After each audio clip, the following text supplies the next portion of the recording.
Hi everyone. Last time we had a conversation about starting a business and the challenges that I face. So I thought about sort of going deeper to also talk about some other things as well, like the things that I knew before also starting a business. So if you haven't watched the last video that we did, please go back and watch it, like and subscribe. Thank you very much.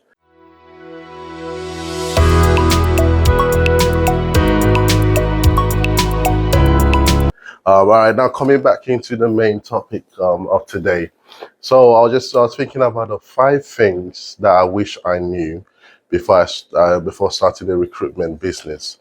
And the first one I'm going to be starting with is age, but I decided to also put networking with age as well. When I was starting, I said to myself, there were some things I felt like I couldn't do because I felt that I was still too young to be able to start recruitment. And the other people that was in the business, they were older than me. So that misconception of you being too young to be able to start something is very wrong, and it's not a good mindset to have because I believe there are a lot of things I should have been able to have done and where I would have been as well if I was able to just start and don't think about, oh, I may be too young, enjoy myself, which is always obviously good for you to always enjoy yourself. But just that mindset of, look, do people not might not take me seriously because of my age? They will say that I'm way too young, that I don't have the skills or I don't have the experience. Those are just misconceptions that we have, put upon ourselves. And that was one of the limitation I put on myself as well by thinking that I was too young to be able to have a set goals for me to be able to reach where I wanted to reach. And also as well with that, it comes with networking as well because obviously when you think about networking, you're thinking about interacting with different individuals. I know some of us might not be outgoing, might be introvert and not extrovert.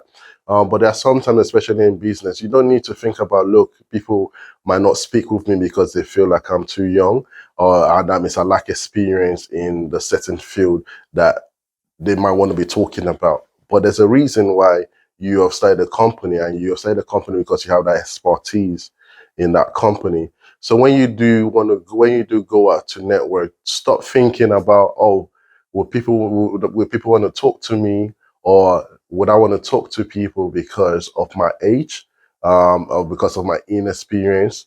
And you start being nervous. You just need to just compose yourself. Everyone they're also human beings just like you as well. When you go out to network, you just have just calm yourself down, speak with them. Don't worry about your age. It doesn't matter. An 18-year-old can be able to even give a 65-year-old information, especially in this modern day and time as well, that even a 65-year-old has never thought of before. So don't you ever limit yourself because of your age at all. And that was one of the things that limited me for me to be able to move forward. And also as well, the second thing, number two, would be mentor, right? I I wish that I had a mentor when I started recruitment, because if you do have a mentor, they will be able to, speak with you, help you not to be able to go through the same path, let's say, or that they've gone through that did not work for them. And I just did not have a mentor at that time when I started.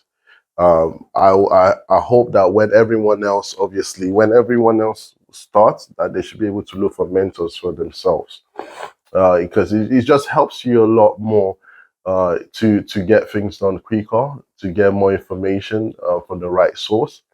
And that's what delayed me in most of the things that I was meant to do. And I'm talking about in terms of knowing the right source resources to go through to be able to get clients, the right resource to also read on to be able to do recruiting as well for staffs. There would have been so much better ways to have gone through that, not just learning on the go. But if I had a mentor, they would have been able to mentor me. There's so much that a mentor can do. That's the reason why they're there for you to learn from them. So I advise anyone, before you start a business, look for somebody that's done it ahead of you, learn from them. It could even be online as well. You might not need to have a face-to-face mentor, but just someone that you've watched and they have a proven record of doing something great. So I believe that you should be able to sort of go through their blueprint as well and follow their footsteps. One of the other things as well is that not recognizing the online. I know I'm doing a little bit of a cheat as well. I'm putting both mentorship and online presence, but I just wanted to just get the online presence in there as well because where the world is right now uh, is changing. Everything is now going online, and there's some people that are not also changing with that. But in terms of information that are now online, if you want to get yourself out there, you need to be able to use the social media platforms that are out there. You can't say to yourself, the social media platform is not for me.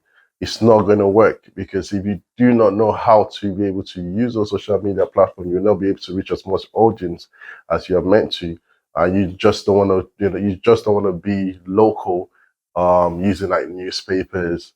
Those are the old ways that we were using before. Now you're able to reach more people using the technologies that's out there. We're talking about TikTok, Instagram, Facebook, and there's so many other things that's there you can be able to utilize. Just get your hands on them. Start learning how to work on yourself. Learn how to use them. You might not need to be the most experienced in using all the social media, but even learn the basic, and you'll be able to help your company to grow. That's one of the other things that I wish I knew. I don't need to be master in it and say, okay, do you know what? Because I'm learning Instagram, that means every day I'm going to be on the Instagram. That was the mentality I didn't want to have, to start being on Instagram every day. But Instagram can be useful. Social medias can be useful to elevate your business. So don't forget that. The other one as well was also, one of the other thing was that when starting my business, I did not look at my competitors. I just started straight away, and that's one of the mistakes that people do make as well. You need to look at your competitors around you, right? What are they doing that you should be able to do different? And that's one of the things I didn't look at. I wish that's one of the, when I'm talking about mentors as well, it comes all the way down. If I had a mentor that time, they would have told me as well this same thing, that you need to look at your competitors. What are they charging the clients, right? What are they doing in terms of the websites to be able to get tractions to their websites? There's so many other things that you can look at your competitors and say, okay, this is what they're doing, and this is what I can do different and what I can do better. So you need to know your competitors. It's always good to know them, know as much as possible, and then you'll be able to find your way forward. The fourth thing is failing and getting no's. I wish that at the time when I started, that it's okay for you to fail. When I started and I failed, I felt really down because when people were telling me no, or also as well when I had a contract, for example, and the contract pulled out after maybe a couple of months. For me, that was a failure. I felt that was a failure, and it really dampened my spirit. But I wish that somebody was there to say to me, look, it's okay for you to fail. You're always, so some people would also say as well, for you to gain success, you have to fail. Success is failing at something until you get it right. And when you get that thing right, it becomes a success, right? So that's what you need to remember, that look, if people are telling you no, it's not because of your personality, it's not because of you. They did not even know you in the first place. It's just because they might be having a bad day. Some people are just always negative most of the time. Before they say yes, they always have to say no, no, no before they say yes. So you just need to just remember that look, it's okay for you to fail.